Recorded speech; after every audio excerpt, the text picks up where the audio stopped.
This is the Ted Wallison Podcast.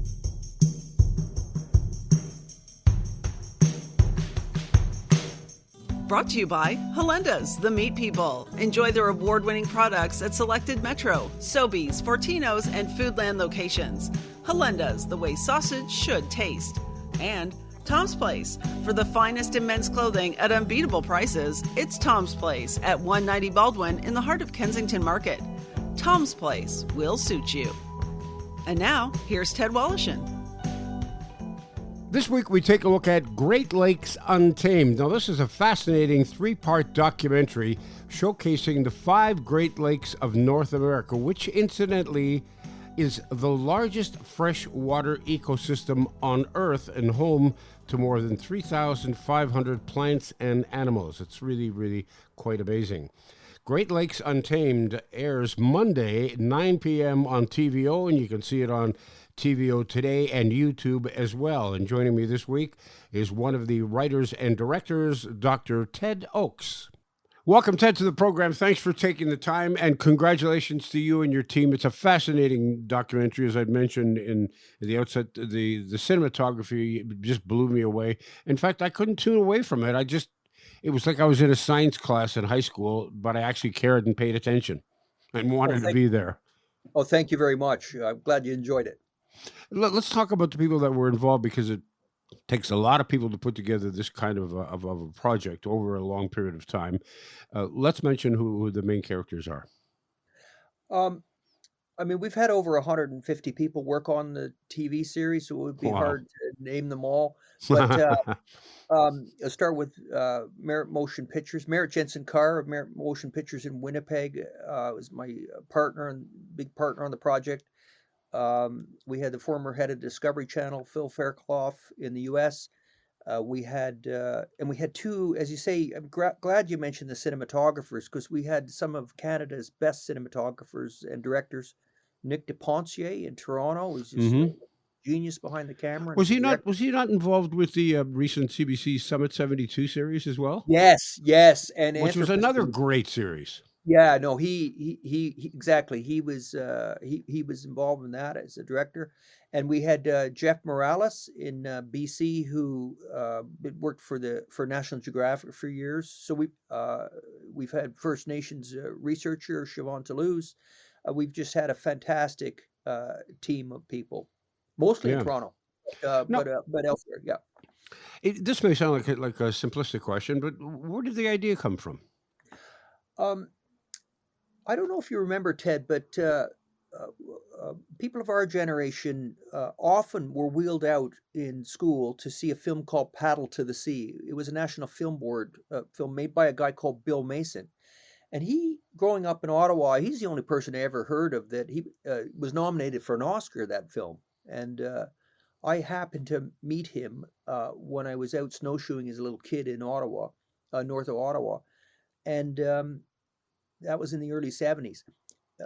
And that film was all about the story of a little toy canoe making its journey from Lake Superior all the way through the Great Lakes system out to the Atlantic Ocean.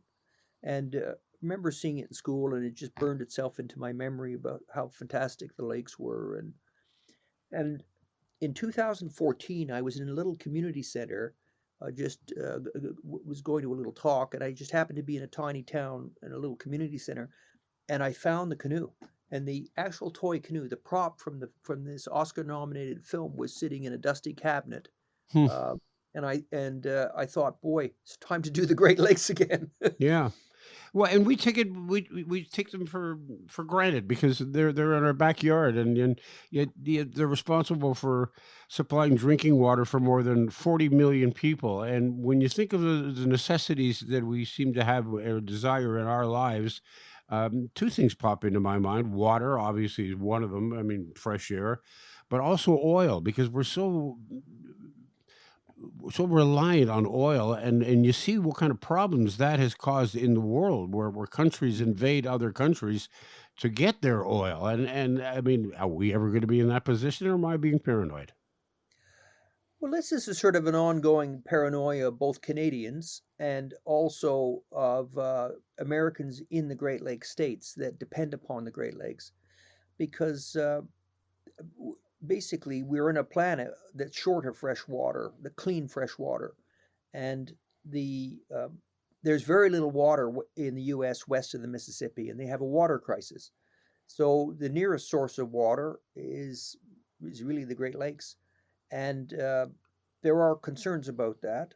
Nothing problematic at the moment, nothing on the agenda problematic, but it is a long-term concern for Canadians Hmm. and for anybody for the 30 to 40 million people who live in the Great Lakes watershed. Right. Five Great Lakes. Let's take a look at them individually because they all have their own personalities. It's like having five children, and they're all different. They're very similar, but they're all different. Starting with, of course, the largest, Lake Superior. If, I was shocked to read or to hear actually that Lake Superior is the size of the country of Austria. I had to stop. I had to pause the video and think, what did I just hear? That the size of Austria?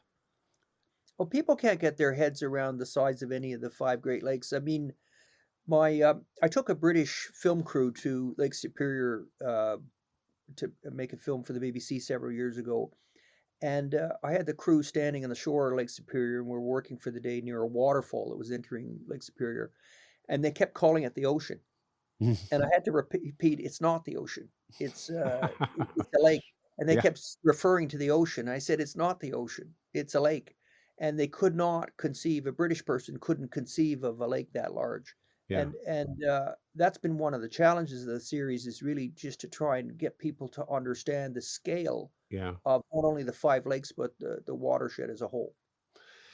My guest this week is one of the directors and writers for a tremendous documentary series, which airs on Monday evenings on TVO at 9 p.m. And you can also pick it up on TVO today and YouTube. It's called Great Lakes Untamed. Ted Oakes is my guest. Let's talk about for example, I mentioned Lake Superior, that its size, and it has more water than the other four Great Lakes combined. That's right. Yeah, and the the it's the biggest and the deepest lake, and you're completely right, Ted. It has as much water as the other four combined. But there is a sixth Great Lake, and the Yeah. sixth Great Lake is really the water that's percolating through the rock on its way to the ocean. And we could talk about that later. But of the five of what we think of the five Great Lakes, Lake Superior is the biggest of the five. As the documentary focuses in on the different five lakes, Great Lakes, it looks at different parts of it, and different aspects of those lakes. In the Lake Superior episode, they talk about the loon, and they refer to the loon as being a canary in the coal mine. Explain that. Um, there are lots of birds that are long-lived. Some of the seagulls that we see flapping around in the Great Lakes, they actually could be lived for 50, 40 or 50 years.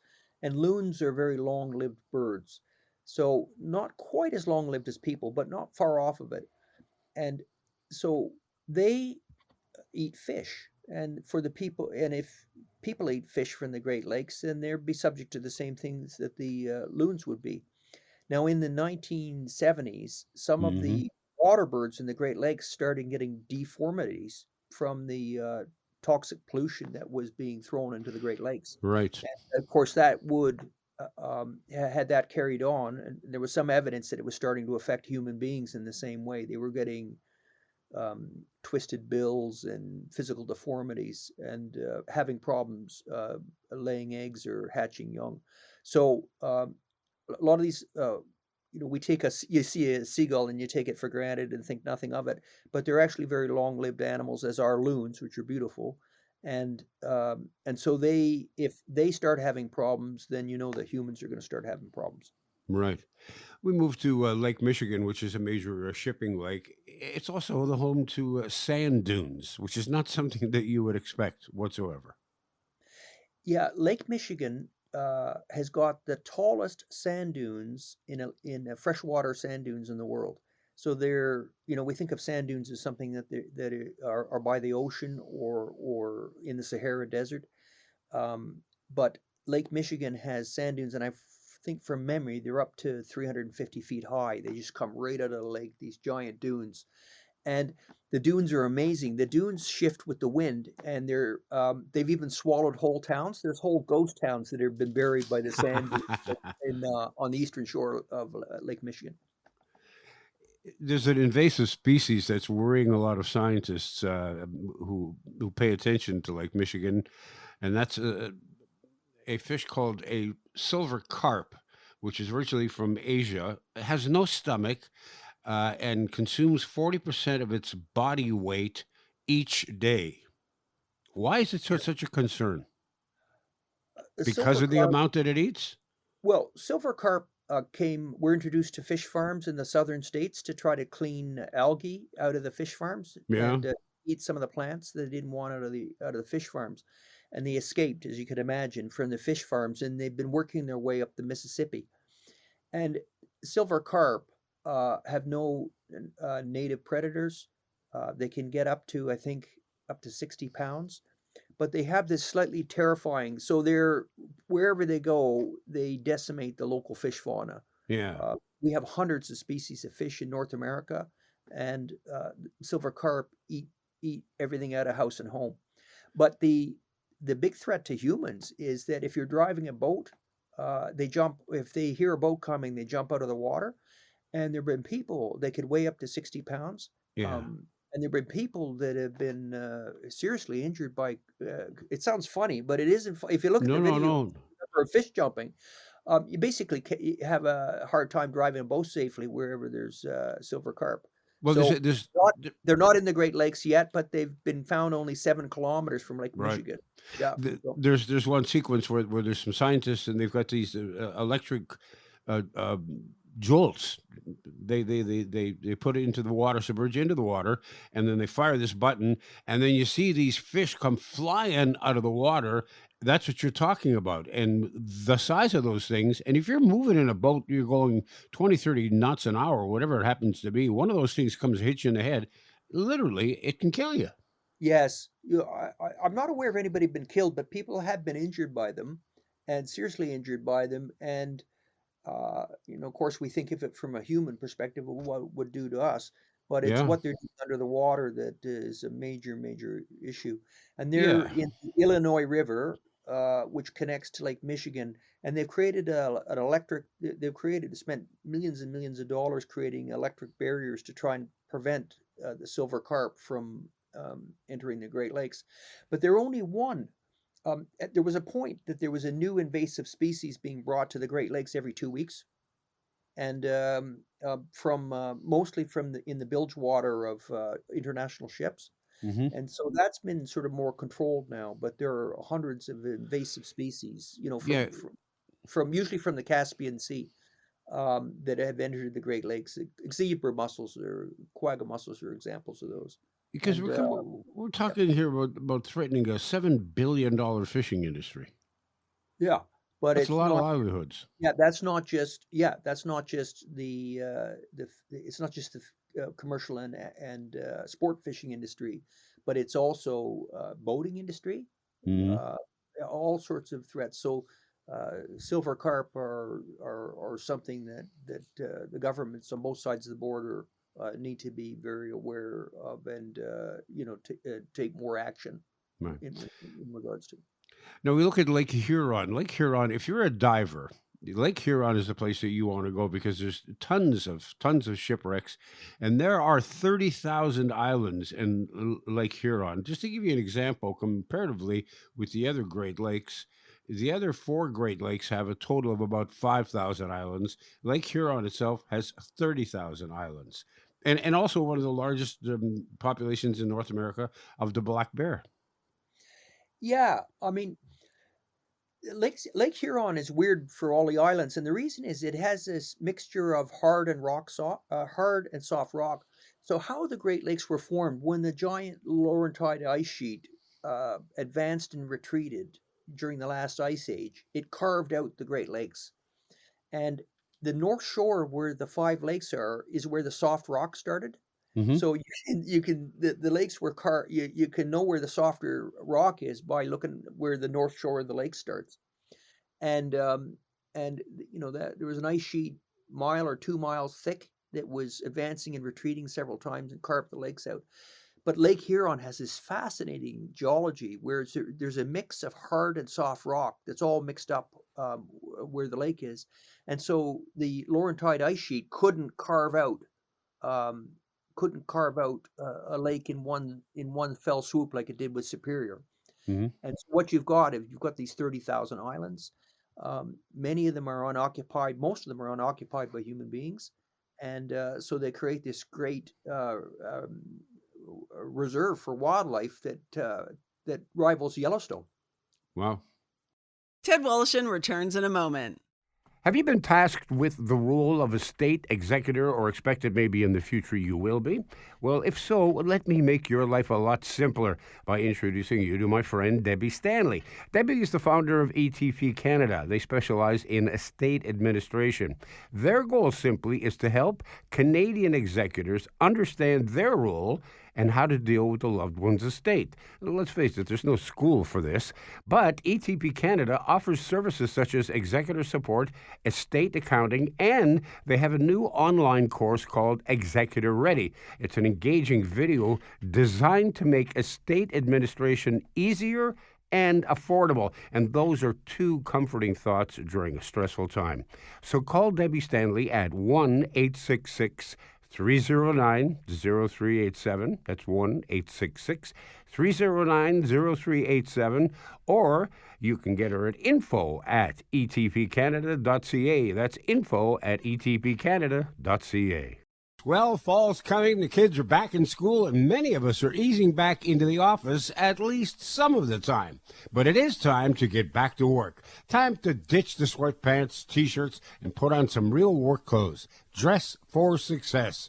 And we've got you covered from business casual to sports jackets to suits. Virtually everything to look your professional best. The Tom's Place Back to Work sale features new fall fashion arrivals like 100% wool suits starting at just $199 each. Sports jackets at 50% off. A crazy selection of sports and dress shirts for $66 each. And lips and dress shirts regularly $145, now only $66. Everything is on sale. Tom's Place is open daily, 11 to 6 weekdays, 10 to 5 Saturday, and 12 to 5 Sunday. Visit Tom's Place, 190 Baldwin in Kensington Market. Tom's Place will suit you. Now back to Ted Woloshyn. Talking to Dr. Ted Oakes, who's one of the writers and directors of the TVO documentary series called Great Lakes Untamed. It airs Mondays at 9 p.m. It's currently airing on TVO, and you can find it on TVO today and on YouTube as well. We turn now to Lake Ontario, which is the southernmost lake of all the Great Lakes and the shallowest of all the lakes as well. It has probably one of the most fascinating places, geographically speaking, and that's Point Pelee. And I shouldn't even say geographically, maybe zoologically, if that's the right term. It's the home for migrating birds, and millions of them. And the monarch butterfly, it's its last stop on its way to Mexico, which blows me Yes. away. Yeah, so you did a slip of the tongue there. Of course, it's easy to do. You said Lake Ontario, but you meant Lake Erie. Erie, yeah, I'm sorry, yeah. Yeah, that's right. And the shape of southern Ontario funnels all sorts of migrants. So the Great Lakes watershed is kind of caught between two vast migratory flyways for birds and insects, even. And a lot of them are looking for the easiest place to cross, the safest place to cross. And so they come down southwestern Ontario. They're funneled from the Arctic and from the subarctic of Canada, and they come down the northern shore of Lake Ontario, and they end up on the north shore of Lake Erie looking for a place to cross. And the easiest crossing is at Point Pelee. And Point Pelee is amazing. It's got cactus growing there. It's got these amazing hardwood forests, Carolinian hardwood forests. And this point sticks out into the lake. And I think it halves the journey across the lake. So I've been there in the springtime and the autumn, and you've just got these vast flocks of birds and insects. And as you say, the monarch butterflies, which everybody loves, um, every single butterfly has got to cross the Great Lakes and get to Mexico to overwinter. And that's a journey of about, boy, from memory, about 1,500 miles or 1,800 miles. And so they want to make it easy for themselves, so they cross at Point Pelee. And there's 5 million blackbirds, hawks, songbirds, all headed south, all stop there as well. This is like Yeah, this is like the Holiday Inn for birds. yes. I mean, there are millions of birds nesting in in northern Ontario and northern Quebec, and they've all got to. Most of them are migratory. They've all got to get to the U.S. or even to South America, and they have to cross the Great Lakes, and this is how they do it. They're looking for an easy route across, and uh, and so you can have spectacular flocks of birds making their way south. There's a story in the section that deals with Lake Erie about a snake called the blue racer snake, which is quite a beautiful snake, and I hate snakes. It's for me it's difficult to say that, which was nearly extinct. Um, and there's one scene in there where you see the battle that goes on between the blue racer snake, no matter how fast it is, and the hawk, which is a lot faster and has a lot better eyesight. And there's a scene in there for those of you who are squeamish, you might want to turn away for a second as the hawk decides it's time for lunch, if you know what I'm Yeah, saying. the uh, uh, I think Ontario has about 14, from memory, about 14 species of snake. But the rarest in all of Canada is this snake called the blue racer, and it's actually incredibly beautiful snake. It's Hmm. named correctly because it's fast. Most snakes just sit and look for prey, wait for prey to come by, but the blue racer is sort of an active forager, and it goes looking for food. Most of its food is birds and rodents. But uh, yeah, we had we were filming on Pelee Island, which is the most southern point of all of Canada. This is an island off the south coast of off the Point Pelee, so off the north coast of Lake Erie. But it is the most southerly point in all of Canada, and the last 200 blue racer snakes in all of Canada live there, and there's a healthy population, and so we had fun filming the snakes there, and it was privileged to be able to film them. And finally, we turn to the fifth of the five Great Lakes, Lake Ontario, which is, much to my surprise, I did not realize was the smallest of the five Great Lakes. Nor did I realize it was the most polluted of all the Great Lakes. And yeah, that's how kind of bummed me out, to be quite honest with you, having being somebody who lives nearly on the shore of the Great Lakes. Well, or all some, yeah, close to the shore anyway. Yeah, I mean, Lake Ontario, has had, again, it's beautiful. How could a giant lake like that not be beautiful?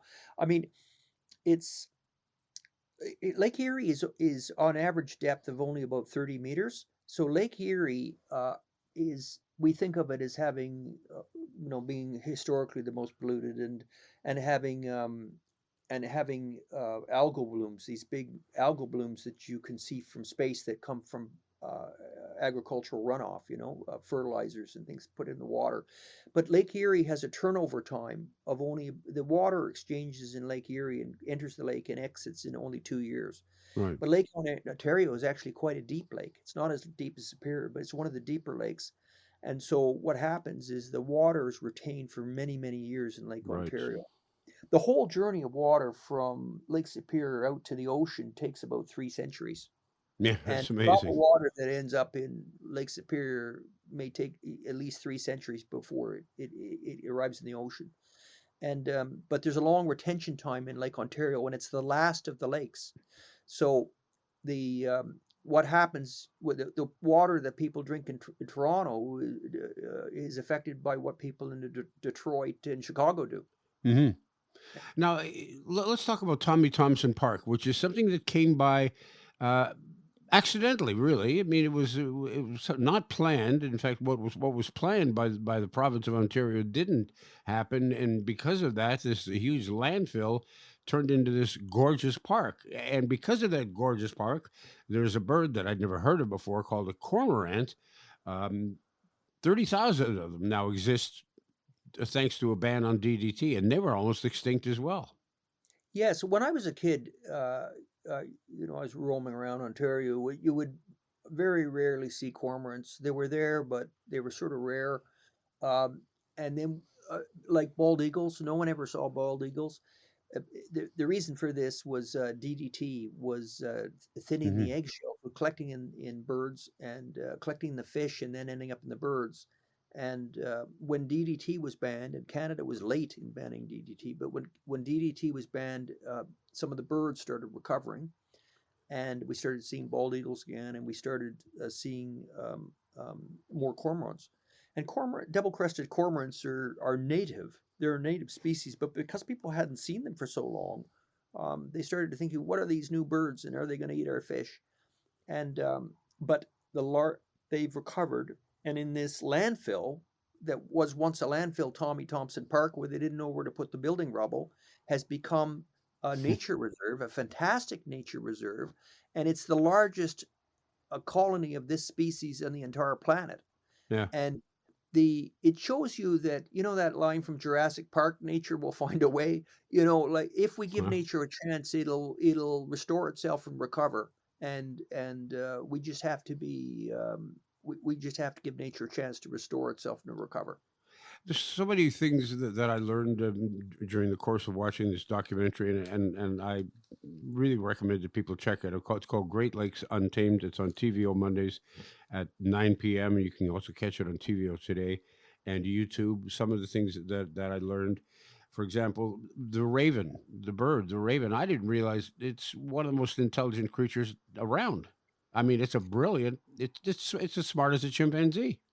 Yes, they've done some tests with ravens on getting them to solve puzzles and in captivity, and assessing their cognitive abilities, their intelligence, and they've worked out that ravens can solve many tasks as well as chimpanzees, and even solve some tasks. I remember reading one paper saying that we could solve some tasks as well as a 5-year-old child. Huh. So ravens are extremely clever animals. They're wonderful mimics, and they have to be, because ravens have to survive the winter in really brutal conditions, and they're small, and they're often scavengers, and they need to be able to outwit some of the animals that provide food for them, like Hmm. wolves or wolverines or bears.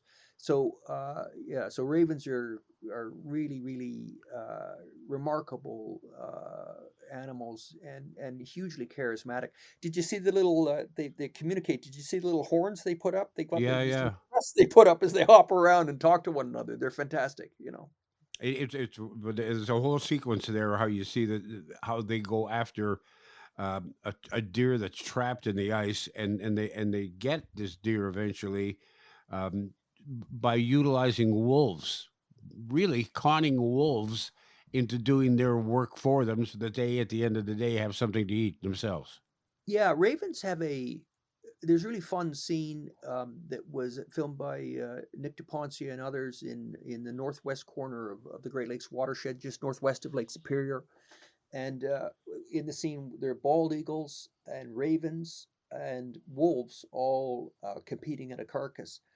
And what the ravens have to do, the ravens have evolved to follow these big predators, and so they understand wolves. They've evolved with wolves. They have a genetic understanding of wolves and an ability um, uh, to understand what a wolf was going to do and how to behave around wolves. And so there's some really funny scenes in the film where the ravens are interacting with the wolves, and you can see them um, pulling on the tail feathers of the bald eagles and working together as a little team to try and get some food. Yeah.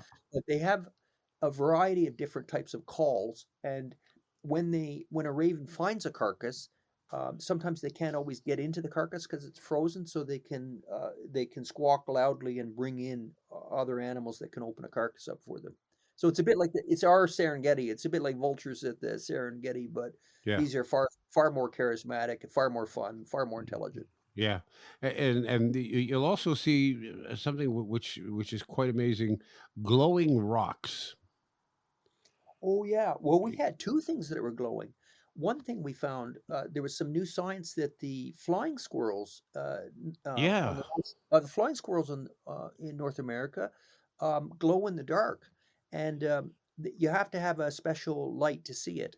But they glow bubble gum pink, and it looks like they're communicating with one another by glowing in the dark. And it's completely new science, but also a new discovery were these glowing rocks in the south shore of Lake Superior. hmm And there was a rock hound that was collecting rocks a few years ago, and that's a guy, not a dog, by the way. That's a yeah, that's person. right. Yeah, Yeah, that's right. Person looking for rocks, yeah. and he went out on the beach with a black light, ultraviolet light, and he found these rocks that light up, and Uh-huh. incredibly beautiful.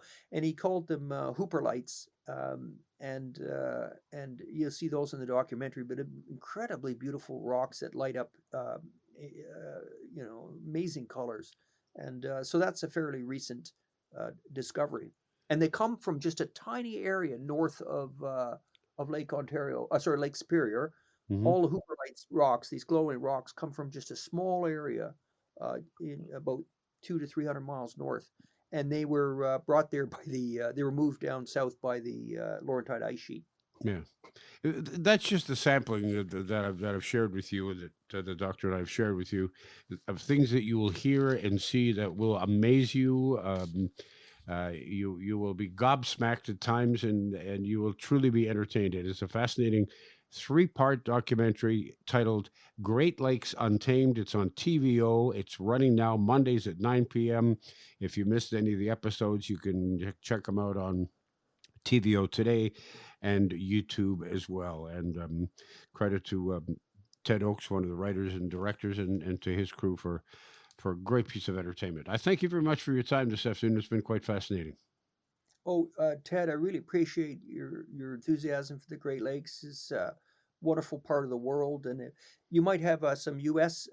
Listeners, and it'll be on in the U.S. On the Smithsonian Channel in October, and Yeah. in Europe, if you have any European listeners, it'll be on TV there as well. So it'll be seen internationally. But thank you very much. I could spend all day talking about my passion about this part of the world and how fantastic nature is. And thank you very much. Well, I'll never look at the Great Lakes the same. Oh, that's love. Boy, if I've just done, if the team has just done that for one person, then we feel like we got a little bit of a victory. Yeah. Thank you Three again. years, 3 years making it was worth it just for hearing that. Just for me. Good stuff. Thanks very much, Ted. Oh, thank you. The Ted Wallachin podcast has been brought to you by Halenda's, the meat people.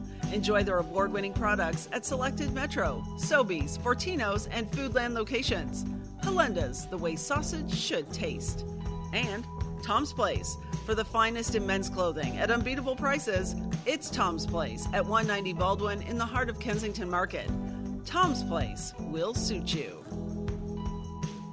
The Ted Wallachin podcast is produced by Joey Roselli. Technical production by Paul Gatt. Music by Bike Thieves. I'm Becky Coles. Submit your questions and comments to ted@twmedia.ca.